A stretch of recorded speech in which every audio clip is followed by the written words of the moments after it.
안녕하세요, 구독자 여러분. 저는 51을 먹은 50대 중년 여자입니다. 직장을 다닌 지가 오래되어 컴퓨터 앞을 떠난 지도 오래였는데 사연 하나로 일이 컴퓨터 앞에 앉아보게 되었네요. 미리 잘 부탁드립니다. 저는 현재 가정주부입니다.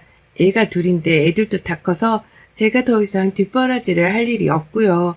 지들 친구랑 노는데 더 좋다는 애들이라서 저는 저대로 이웃 친구들이랑 커피 마시고 집에서 가끔씩 모여 같이 밥을 해먹으면서 시간을 보내오고 있었습니다.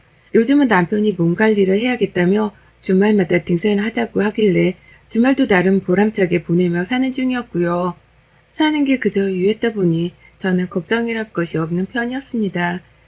가정에 책임이 강한 남편이 바깥에서 일도 잘해오기도 했고 저는 저대로 자식들 잘 키워놓고 대학까지 다 보내놓은 후였어서 딱히 고민을 떠안고 살 이유가 없었습니다. 하지만 팔자 좋게 보이는 저에게도 고민이란 게 있었어요. 그래서 이렇게 이 나이 먹고 눈까지 침침해지고 있는데 컴퓨터 앞에 앉게 되었고요. 저희 시댁은 보통의 집안들과는 좀 다르다고 할 수 있는 것이 많았어요. 하나는 시어머니셨고 하나는 형제자매들의 우애였는데요. 시어머니가 오래전부터 병치레를 좀 심하게 하셔서 집안에서는 가장 걱정을 많이 할 수밖에 없는 분이셨습니다. 실제로 제가 결혼하고 난 후에 입원하고 수술하신 것만 수차례가 넘으셨고요. 수술을 받고 나면 치료 후유증으로 또 고생을 많이 하시느라 가족들이 번갈아가며 신경을 많이 쓰고 살아야 했어요. 자식된 입장에서 부모가 아픈데 보살피는 건 당연했는지라 저도 며느리로서 제 할 일을 하며 최대한 어머님 뒷바라지에 도움을 주려고 했고요. 하지만 이게 시간이 지날수록 점점 힘든 점도 있더라고요. 형제자매들 간의 수준격차가 벌어지기 시작하면서 일방적으로 한쪽에서만 시어머니의 병간호 비용을 대고 노동을 할애해가며 시간을 쏟아야 했던 겁니다.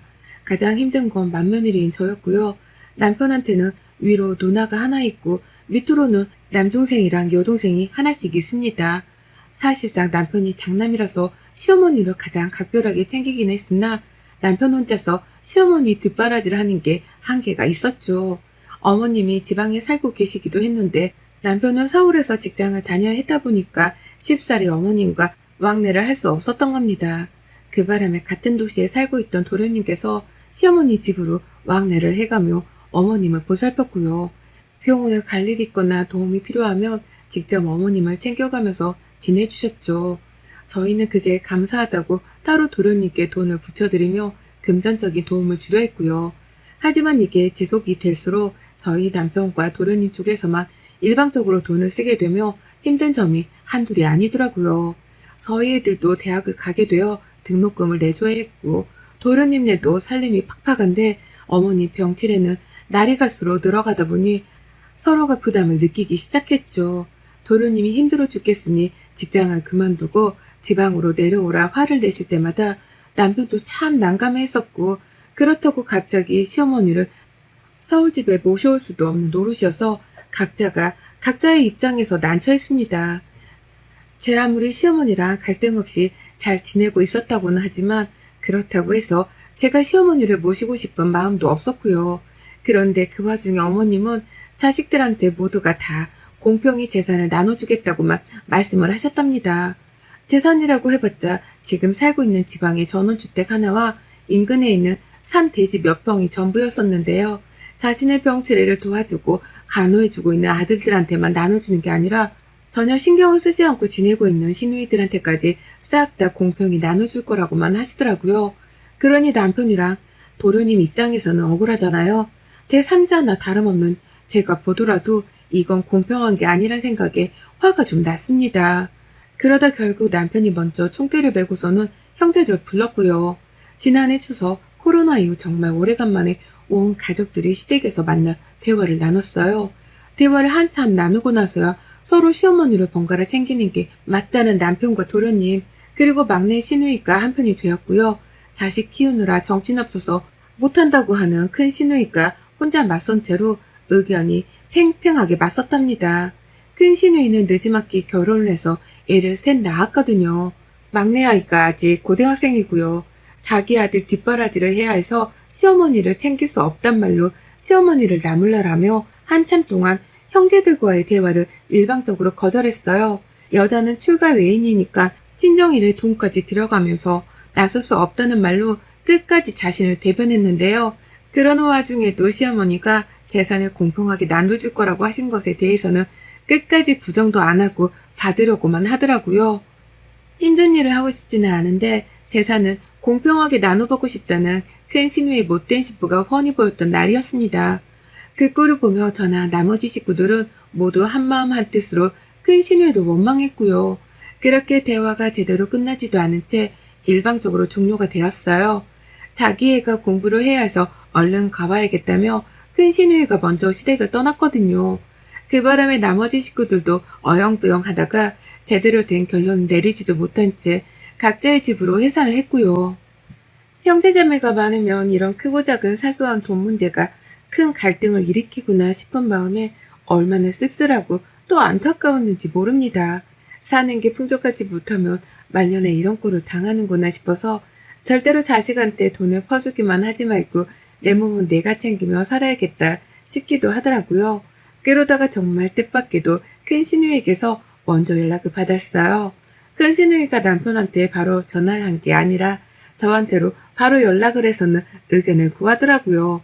남매끼리 갯돈을 모아서 앞으로 지출을 하게 될 시어머니의 병원비나 간병 비용을 대면 어쩌냐고 말이죠. 각자 일정 돈을 공평하게 모아서 한 통장 안에 저축을 하고 그 돈으로 쭉 어머님을 보살피고자 하는데 너무 괜찮은 생각이더라고요. 그래서 저도 바로 남편한테 말을 전하고서는 좋은 아이디어 같다며 뜻을 모았죠. 남편도 큰 누나가 웬일로 철든 소리를 했냐며 새삼 놀라워했고 도련님과 아가씨는 바로 갯돈을 모으기 시작하자며 행동으로 옮기셨답니다. 그렇게 저희 시댁 식구들은 이 나이 먹고 시어머니 병원비로 쓰겠다면서 갯돈을 모으기 시작했어요. 남들은 우애를 다지기 위해 여행 경비나 외식 경비로 가족 갯돈을 모은다고 하던데 저희는 그와는 반대였습니다. 누구 하나가 일방적으로 돈을 더 쓰거나 낭비하는 걸 막고자 싸움을 차단하겠다고 갯돈을 모으기 시작했네요. 그렇게 지난해 말에 모으기 시작한 갯돈은 얼마 전까지 이어졌고요. 각자 집에서 내 형제 자매들 다달이 월 10만 원을 보탰습니다. 10만 원은 큰 시누이가 낼 수 있다고 말한 최대 금액이어서 정해진 것이었고요. 저희 남편은 자기가 가장 돈을 많이 버는 형제이니까 좀 더 보태겠다며 자진해서 다달이 월 20만 원을 보내고 있었어요. 저희 아가씨도 지금껏 경제활동을 하고 있다는 이유로 월 20만 원을 보내고 있었고요. 그렇게 각자 형제들이 다달이 모으는 돈이 60만 원이었어요. 가끔씩 저희 애들도 할머니 병원비에 보태고 싶다며 알바 비용을 보내준 덕분에 벌써 모이고 모인 돈이 500만 원이 넘었습니다. 어떻게 보면 적은 돈이었지만 얼마든지 도련님께서 어머님을 데리고 병원에 가고 간병을 하며 쓸 때에 요긴하게 쓸 수 있는 금액이었죠. 그 돈으로 나중에 어머님 장례 비용도 지불할 테니 큰 불만이 없이 돈을 지불하고 있었어요. 그러다 정말 황당한 소식을 전해 들었습니다. 통장이랑 카드는 시어머니를 가장 가까이에서 모시고 있던 도련님이 가지고 있었는데요. 도련님의 와이프인 동서가 저한테 죽겠다는 목소리로 전화를 해서 말하더라고요. 도대체 형님은 카드를 언제 다시 돌려주신대요? 라고 말이죠. 돌려준다고 한 게 벌써 한 달이 다 되어가는데도 여태 소식이 없다며 저한테 대신 형님 행방을 묻더라고요. 형님이 저희 부부가 사는 동네 인근에 살고 계셔서 마음만 먹으면 집에 찾아가 소식을 묻는 게 어렵지 않았기 때문이었습니다. 그리고 그제서야 저랑 남편도 알게 되었어요. 그간 한 달 동안 형님이 가족 갯돈 통장을 일방적으로 가지고 있었다는 걸 말이죠. 지방에 살고 있는 것도 아니고 그렇다고 시댁에 가서 어머님을 보살피는 것도 아니었던 형님이 왜 그 카드를 가지고 있는 것이며 왜 한 달 동안이나 카드를 돌려줄 생각을 안 하고 계신 건가 싶어서 궁금증이 미치도록 올라왔습니다. 무엇보다도 형님이 저희도 모르는 사이에 시댁에 가서 그 카드를 직접 받아오셨을 거라고 생각을 하니 의심이 되어 죽겠더라고요. 도대체 그 카드를 뜬금없이 형님이 왜 가지고 계시는 건가 싶어서 말이죠. 애초에 갯돈을 모으자고 제안을 한 것도 큰 형님이셨기에 저는 설마 하는 생각에 계속해서 형님을 의심할 수밖에 없었습니다. 무엇보다도 저희 남편이랑 저희 애들이 다 같이 나서서 갯돈 통장에 가장 많은 돈을 지불해 왔었기에 그 소중한 돈이 허무하게 쓰이면 어쩌나 싶은 걱정에 신우이를 자꾸 더 의심했죠. 그리고는 퇴근한 남편한테 바로 이 사실을 고했고요. 남편조차 모르고 있었는지 바로 도련님이랑 통화를 하고는 어두워진 표정으로 바로 은행 웹사이트에 들어가더라고요. 돈이 혹여나 허투루 쓰이진 않았는지 직접 확인을 해야겠다며 말입니다. 그리고는 우려하고 걱정했던 것이 눈앞에 드러났어요. 은행 계좌 내역을 보자마자 육성으로 아씨라고 탄식을 내뱉는 남편 때문에 직감을 했고요. 제 눈으로 컴퓨터 화면에 뜬 그 내역서를 훑어보는데 남편을 따라서 탄식이 나오는 걸 떠나 욕이 절로 튀어나오더라고요. 자세히 보니까 무슨 식당에서 10만원, 무슨 식당에서 또 10만원, 급기야 저희 동네랑도 가까이에 위치해 있는 한우 맛집이라서 저도 기억을 하고 있는 식당의 이름이 떡하니 계좌 내역에 찍혀 있는데 와, 신우이가 지 입으로 들어가 먹거리를 사 먹느라고 사소히 가족 갯돈을 썼더라고요. 그것도 한 번에 많게는 몇십만원, 적게는 10만원씩 말이죠. 분명 벌써 모아놓은 돈이 몇백은 훌쩍 넘어야 했는데 남은 돈이 꼴라 100만원 언저리에 밖에 없었고 남편은 바로 도련님께 물었죠. 그간에 어머니 병원비며 약값이며 다 내역을 달라고 해서는 총 금액을 계산했는데 신우이가 밖에서 처먹느라고 쓴 돈은 반에 반도 안 되는 금액이었습니다. 결국 그날 남편은 망설일 것도 없이 신우이한테 전화를 했습니다. 안 오면 니네 집으로 쳐들어가서 자식들 앞에서 개 쪽을 줄 거라며 난리를 피웠는데도 신우이가 바빠서 못 온다며 울고 불고까지 하면서 사정을 하더라고요. 그래서 남편은 스피커폰으로 켜놓은 채로 신우이한테 온갖 쌍욕을 날려가면서 혼을 냈죠. 누나가 사람이야? 엄마 병원비 보태려고 남매들끼리 부담 좀 덜고자 모아놓은 돈인데 그걸 멋대로 쓰는 게 사람 새끼냐? 라면서 말이죠. 그런데 남동생한테 욕까지 처먹으면서 혼이 난 신우이가 뭐라고 변명을 한 줄 아세요? 바로 그 집 자식들 애 셋을 들먹이며 이유를 댔어요. 우리 집에 애가 셋이나 있잖아. 막내는 고3이고 몸보신을 시켜야 하는데 엄마가 돼서 제대로 돈을 벌어오는 것도 아니고 내가 잘 먹게라도 해야 마음이 편해서 카드를 좀 썼어. 근데 이거 내가 금방 갚아서 다시 돈을 집어넣으려고 했었어. 정말이야. 라고 말합니다. 지 자식들 걱정부터 하고서는 지 자식들 입에 고기를 먹이겠다며 가족 갯돈을 썼더라고요. 막내가 고3이라서 잘 먹어야 하는 나이라며 말이죠. 제 아무리 그렇다 하더라도 친엄마의 병원비로 탄탄히 쓰라는 돈이었는데 그걸 식당에서 몇십만 원씩 턱하니 결제를 하다니 저로서는 정말 이해를 할 수 없는 신우의 행동이었습니다. 뭐 저런 사람이 다 있나 싶어서 저도 모르게 고개를 절레거리며 흔들었고요. 머리가 지끈거려서 먼저 방 안으로 들어오긴 했지만 들어보니 신우이는 남편한테 아주 싹싹 빌며 매달렸어요. 바로 카드를 돌려줄 거고 자신이 쓴 만큼 돈을 다시 채워놓은 후에 돌려주겠다고 말이죠. 딱 하루만 더 시간을 달라며 아주 애걸복걸을 하며 빌었고 그제서야 남편은 피곤하다며 하루의 시간을 주고선 전화를 끊었답니다. 그렇게 괴로운 하루가 흘렀어요. 저는 억울하고 괘씸한 마음에 잠도 제대로 못 잤습니다. 내 아이들이 고생해서 알바한 돈까지 보태서 채워놓은 통장이었습니다. 저희 남편은 큰 신우이보다 10만 원씩 더 보태놓은 걸로도 모자라 가끔씩 그달에 여유가 있으면 10만 원을 추가로 더 보내기도 했었어요. 우리 가족이 돈을 가장 많이 보태넣었었고 그래서 사실상 갯돈이라고는 하지만 우리 가족의 지분이 가장 많은 돈이었습니다. 그런데 그걸 신우이가 멋대로 지 자식들 생각만 하고서는 고기를 사 먹이며 썼다고 생각을 하니 분해 죽겠더라고요. 그렇게 뜬 눈으로 신우이를 향한 쌍욕을 마음속에 퍼부어대며 밤을 지새웠고요. 그러다 이른 오후가 되어서야 슬그머니 집을 나섰습니다. 마음은 괴로워 죽겠어도 밤은 해먹어야 했으니 이따 저녁에 애들 해먹일 장이라도 보려고 가까운 대형마트로 나섰어요. 그리고 전 대형마트에 갔다가 정말 꿈에도 상상치 못했던 인물을 마주했습니다. 정말 보자 하니까 사람을 보자기로 아는 건지 큰 신우이를 그 앞에서 마주하고야 말았네요. 그것도 미용실에서 말이죠. 마트에 주차를 하고서 장을 보고 난 후 마트 앞 고창집이 생각이 나서 잠깐 마트 밖을 나갔어요. 혼자 늦은 점심 정도는 먹어야 했어서 그냥 먹고 싶은 거라도 먹어보려고 그 집에 찾아갔다가 곱창을 포장한 후 마트 주차장으로 돌아가고 있었는데요. 한 가게 앞을 지나치다가 저도 모르게 가게 앞에 떡하니 선 채로 시선을 고정할 수밖에 없었습니다. 곱창집에서 몇 블럭 떨어진 곳에 작은 동네 미용실이 있었는데요. 바로 가게 앞 창문에 마주 앉은 채로 신우이가 머리에 파마를 하려는지 온갖 휘황찬란한 것들을 뒤집어 쓰고서는 잡지책을 읽고 있는 거예요. 꼬락 서니까 그 모양이어서 처음엔 신우이인 줄을 몰라봤다가 다시금 보니 신우이였어요. 돈 없다고 고3 아들 걱정이 된다며 팔짝 꼬인 소리만 골라하며 불쌍한 척을 하던 게 바로 어제였는데 아무렇지 않게 파마를 처하고 있는 겁니다. 바로 미용실 유리문을 두드렸어요.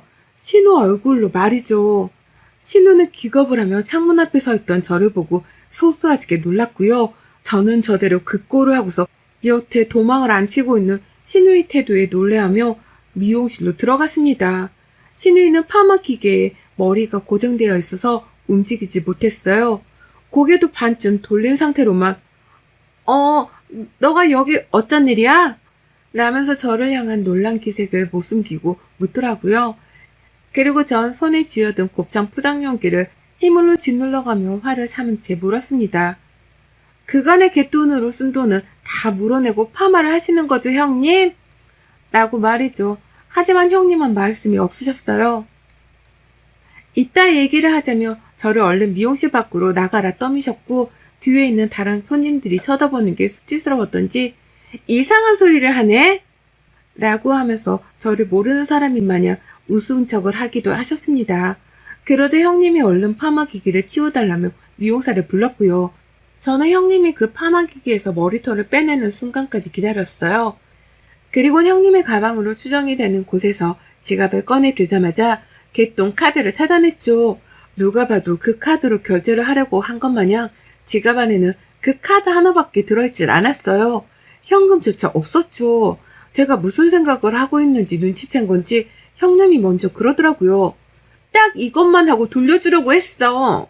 라고 말입니다. 와, 정말 그 순간 일본의 후지산이 폭발을 하는 듯한 상상이 머릿속에 그려졌어요. 얼굴이 시퍼개져가는 게 몸소 느껴질 정도로 화가 나기 시작했죠. 내 자식들과 내 남편이 더 많이 퍼다 놓은 갯돈인데 그 돈을 시어머니를 직접 옆에서 모시고 있는 도련님도 아닌 큰형님이 썼다고 하니 미치도록 화가 나더라고요. 그냥 쓰는 걸로도 모자라 이젠 하다 지 머리를 뽑겠다고 미용실까지 찾아와서는 마지막으로 돈지랄을 하려다가 저한테 딱 걸리기까지 하셨으니 저는 황당한 걸 떠나서 뭐 이런 하찮은 인간이 다 있나 싶어 기가 막혔습니다. 현장 사진을 찍어 남편한테 보냈어요. 개똥 카드밖에 들어있지 않던 지갑도 찍어서 보냈죠. 지금 머리 뽑다가 나한테 딱 걸렸는데 어떻게 해줬으면 좋겠냐고 물으니 남편이 딱 한마디 하며 절 거들더라고요. 당신 하고 싶은 대로 해. 라고 말이죠. 그리고 전 남편의 말에 따라주기로 했습니다. 비록 집에서 아이돌 보고 남편 거들며 조용히 살아온 세월이 길었다고는 하지만 저도 내면에 자식 키우고 남편 거들며 쌓인 화라는 게 분명히 있었고요. 그 화를 풀지 못하고 살았을 뿐 언제라도 때가 되면 풀 작정이었어요. 나이 먹고 조금 유순해졌을 뿐 젊을 적엔 할 말 다 하고 살며 속시원히 살던 저이기도 했고요.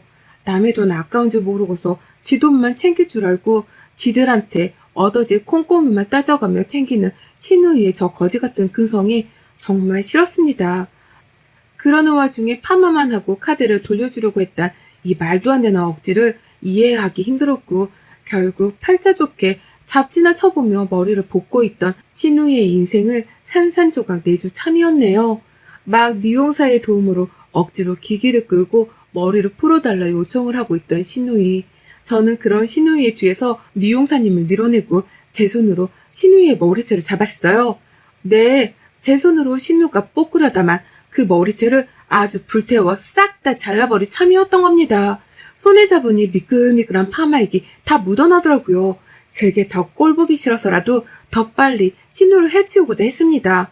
하도 머리가 미끌거리길래 신우의 머리통을 통째로 잡아채서는 미용실 의자 밖으로 끌어잡아다 바닥에 내팽개쳤어요. 그리고 홧김에 제 손으로 미용실 가위를 집어서 신우이의 머리를 한순간에 싹둑 잘라버리고 말았습니다.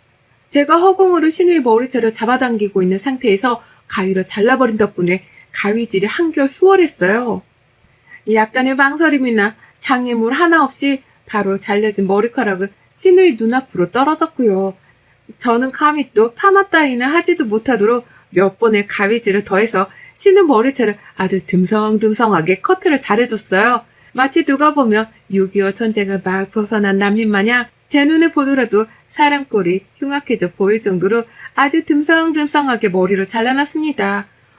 머리가 잘려나는 소리와 함께 신우는 울부짖었고요. 저는 제 손에 묻어나는 파마용액이 짜증난다며 서둘러 신우이한테서 떨어졌어요.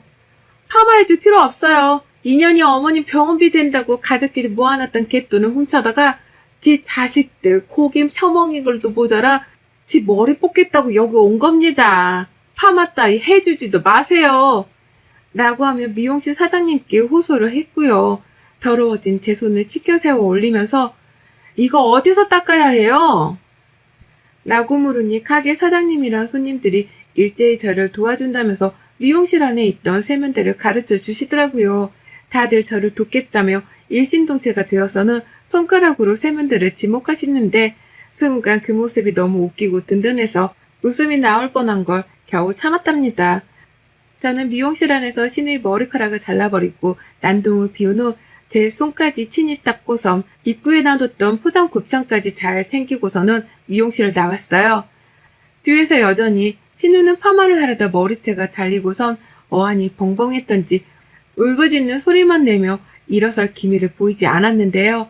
제가 문을 열고 막 나서려고 하니 뒤에서 미용실 사장님이 따라 안 나서고 뭐해요? 라고 하면서 신우이를 보채더라고요.